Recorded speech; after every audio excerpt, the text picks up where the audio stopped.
तर पहलगाम दहशतवादी हल्ल्यानंतर भारताने दहशतवाद्यांविरोधात मोहीम हाती घेतलेली आहे। ऑपरेशन सिंदूरने पाकिस्तानातील दहशतवाद्यांचे अड्डे भारतीय सैन्याने उद्ध्वस्त केलेत। तर आता भारताला हव्या असणाऱ्या दहशतवाद्यांची यादी पाकिस्तानला पाठवणार असल्याची माहिती समोर येते। मोस्ट वॉन्टेड दहशतवाद्यांच्या यादीमध्ये भारताचे कट्टर दुश्मन हाफिज सईद, दाऊद आणि मसूद अझहर यांची नावं असून दहशतवादी भारताला हे हवेत तर दहशतवादी द्या आणि विश्वसनीयता सिद्ध करा असा प्रस्ताव भारताकडून पाकिस्तानात देण्यात आलेला आहे। दरम्यान भारताचे मोस्ट वॉन्टेड हे नेमके कोण आहेत आपण बघूया। यामध्ये पहिलं नाव समोर येते ते हाफिज सईदचं नाव समोर येते। 2008च्या मुंबई हल्ल्याचा सूत्रधार आहे आणि लष्कर ए तोयबाचा म्होरक्या आहे। आपण बघतो लष्कर ए तोयबाच्या माध्यमातून अनेक कारवाया ज्या भारतामध्ये करण्यात आल्या, त्यामुळे भारतासाठी हा दहशतवादी मिळणं अतिशय गरजेचं आहे। हाफिज सईद हा पहिला आहे जो 2008च्या मुंबई हल्ल्याचा मुख्य सूत्रधार आहे। दरम्यान पुढचं जर बघायचं झालं तर मसूद अझहर समोर येतो आणि कुख्यात दहशतवादी आहे, तसंच पुलवामा हल्ल्याचा मास्टरमाइंड आहे। जैश ए मोहम्मदचा म्होरक्या सुद्धा आहे, त्यामुळे जैश ए मोहम्मदच्या माध्यमातून अनेक कारवाया भारतामध्ये सुद्धा करण्यात आलेल्या आहेत, अनेक दहशतवादी हल्ले करण्यात आलेले आहेत। यासाठी मसूद अझहर भारताला मिळणं हे अतिशय गरजेचं आहे। त्यानंतर पुढचं नाव जे महत्त्वाचं समोर येतंय, जो कुख्यात डॉन आहे दाऊद इब्राहिम, हे नाव समोर येते। अंडरवर्ल्ड डॉन आणि डी कंपनीचा म्होरक्या, त्यामुळे 1993 मध्ये मुंबई बॉम्बस्फोटांचा मुख्य सूत्रधार आहे। तसंच खून असेल, खंडणी आणि अपहरणाचे अनेक आरोप दाऊदवरती आहेत, त्यामुळे दाऊदला भारतात आणण्यासाठी मागचे अनेक वर्ष आपण भारताकडून प्रयत्न करतो, त्यामुळे या यादीमध्ये दाऊदचं नाव सुद्धा प्रामुख्याने आपल्याला बघायला मिळते। 1993 मध्ये मुंबई बॉम्बस्फोटांचा तो मुख्य सूत्रधार आहे। तसंच अनेक खून असतील किंवा खंडणी आणि अपहरणाचे सुद्धा आरोप आहे। पुढचं नाव बघूया। पुढचं नाव आहे सईद सलाहुद्दीन, हे सुद्धा अतिशय महत्त्वाचं नाव आहे। कुख्यात दहशतवादी आहे आणि हिजबुल मुजाहिद्दीनचा तो म्होरक्या आहे। काश्मीरमध्ये दहशतवादी कारवाया ज्या होत आहेत त्या याच्या माध्यमातून केल्या जात आहेत, त्यामुळे ही जी सगळी नावं आहेत या यादीमधली ही भारताला हे दहशतवादी मिळणं अतिशय गरजेचं आहे। हे जे शेवटचं नाव आहे हिजबुल मुजाहिद्दीनचा तो म्होरक्या आहे, कुख्यात दहशतवादी सुद्धा आहे, त्यामुळे काश्मीरमध्ये ज्या दहशतवादी कारवाया झाल्यात त्यामध्ये याचं प्रामुख्याने नाव समोर येतं, त्यामुळे हे सगळी दहशतवादी भारताला मिळणं अतिशय गरजेचं आहे।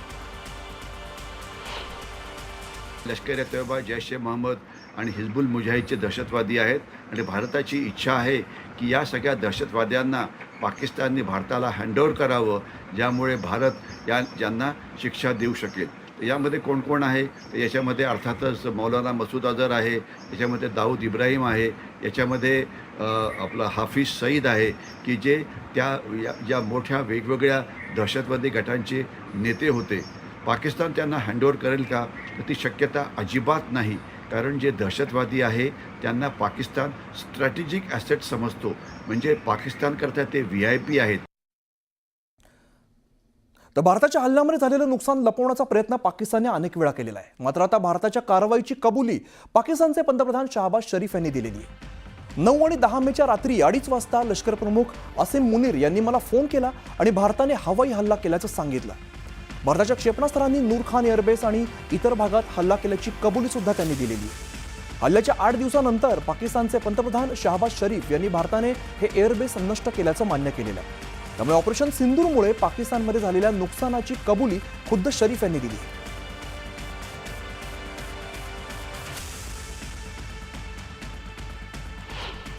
नौ और 10 की दरमियानी रात में तकरीबन 2:30 बजे सिपा सलार जनरल सईद आसिम मुनीर ने मुझे सिक्योर फ़ोन पे मुझे बताया कि वज़ीर-ए-आज़म साहब, हिंदुस्तान ने अपने बैलिस्टिक मिसाइल अभी लॉन्च किए हैं, एक नूर खान एयरपोर्ट पे गिरा है और कुछ और दूसरे इलाकों में गिरे हैं। जेव्हा भारताने पाकिस्तानवरती हल्ला केला तेव्हा पाकचे PM पोहण्यासाठी गेले होते असं पाकचे पंतप्रधान शहबाज शरीफ यांनी सांगितलंय। सुबह का वक्त था, मुझे सुबह में फजर के बाद मैं स्विमिंग करता हूं, तो मैं एहतियातन अपना सिक्योर फ़ोन साथ ले गया और मैंने ज़िया को कहा कि ज़िया यार, अगर कोई घंटी बजे तो मुझे फ़ौरन बताना। As luck would have it, वो घंटी बजी तो जनरल आसिम मुनीर लाइन पर थे। कह लेंगे कि वज़ीर आज़म, हमने बड़ा भरपूर उनको जवाब दिया है। तर अमेरिकन राष्ट्राध्यक्षांच्या हस्तक्षेपामुळे मोठी आपत्ती टळल्याचा दावा पाकिस्तानचे पंतप्रधान शहबाज शरीफ यांनी केलेला आहे. बघूया. Above all, I would like to mention and thank President Trump for his very brave leadership and his vision that peace must be restored in South Asia sooner rather than later. And as a result, his path-breaking and strategic leadership, I think, did the trick and averted a very lethal looming war in this part of the world. And if, God forbid, if we had reached that flashing point in a region where 1.6 billion people live, and if, God forbid, if there had been a nuclear tussle, then just imagine who would have lived to tell what happened.